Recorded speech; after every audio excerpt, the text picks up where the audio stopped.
কংগ্রেস দল আগের তুলনায় পুরোপুরি চাঙ্গা। দলীয় কর্মীরা পুরোপুরি উজ্জীবিত। সবার রক্ত টকবক করছে শাসক দলকে জবাব দিতে। এমনটা হলে 26শে বিধানসভা নির্বাচন কংগ্রেস দল পুরোপুরি মোকাবেলা করতে পারবে শাসক দলের সঙ্গে। দলের উপর অগাধ বিশ্বাস রেখে এভাবে পরিষ্কার ভাষায় ব্যক্ত করলেন পাতাকান্দি সমষ্টি কংগ্রেসের অন্যতম কর্মকর্তারা পিলু সিনহা। বর্তমানে প্রদেশ কংগ্রেস সভাপতি গৌরব গোয়ের সুদৃঢ় নেতৃত্বে কংগ্রেস দল ঘুরে দাঁড়িয়েছে। তা থেকে একথা পরিষ্কার হয়ে যাচ্ছে যে 26শে বিধানসভা নির্বাচনে কংগ্রেস দল ভালো ফল প্রদর্শন করতে সক্ষম হবে। পাতাকান্দি সমষ্টিতে কংগ্রেস দলকে ঢেলে সাজাতে কীভাবে তিনি প্রয়াস নিচ্ছেন তার প্রভাব পড়বে আগামী বিধানসভা নির্বাচনে। পিলু সিনহা এও বলেন মিডিয়ার সামনে। কার্যকলাপ এবং আমি গতকালকে থেকে আমাদেরকে নতুন একজন ব্লক সভাপতি দেওয়া হয়েছে এবং দলের নির্দেশ ছিল আমাকে 2 মাস আগে আমাকে বলা হয়েছিল যে যারা কন্টেস্টেন্ট ক্যান্ডিডেট আছে ওনারা সভাপতি হিসাবে থাকতে পারবেন না।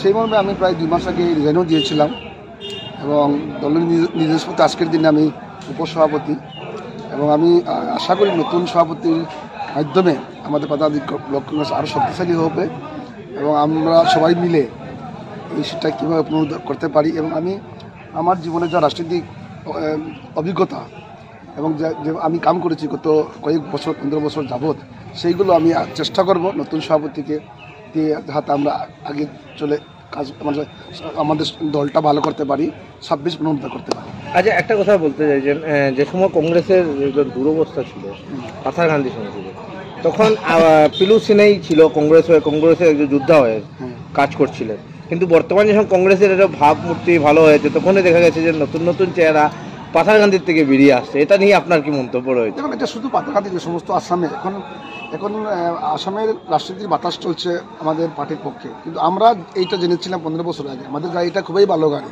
সবাই আসবে একদিন। আজকে সেটার প্রতিফলন হচ্ছে এবং পাথারকান্দি তার ব্যতিক্রম নয়। আর পাথারকান্দির তো অবস্থা আরও শোচনীয় ছিল, কিন্তু আমি সেখানে দলকে তৃণমূল স্তর থেকে নিজে সাজিয়ে সুজিয়ে গুছিয়ে রেখেছি এখন পর্যন্ত। তো আমি মনে করি দলে যোগদান করাটা একটা ভালো সংকেত।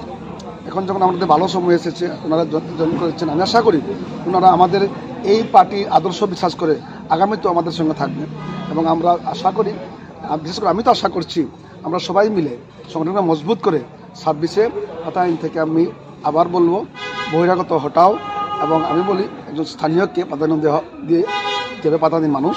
এর জন্য হয়তো কিছু বাতাস পেয়েছে, তবে আমি ওয়েলকাম করেছি সবাইকে, আরও আসুক, আমরা সবাই মিলে কাজ করে কংগ্রেস জিন্দাবাদ বলবো এবং আমরা কংগ্রেস সিটটা আবার পুনরুদ্ধার করব। আপনি সহ একাধিকজন টিকেটের দাবিদার, আপনি কি? আমার যতটুকু জানা এখন পর্যন্ত 9 জন আছে এখানে। আমি তবে মাঠে দেখিনি, কিন্তু কলমে কাগজে কিন্তু প্রায় 9-10 জন ক্যান্ডিডেট আছে।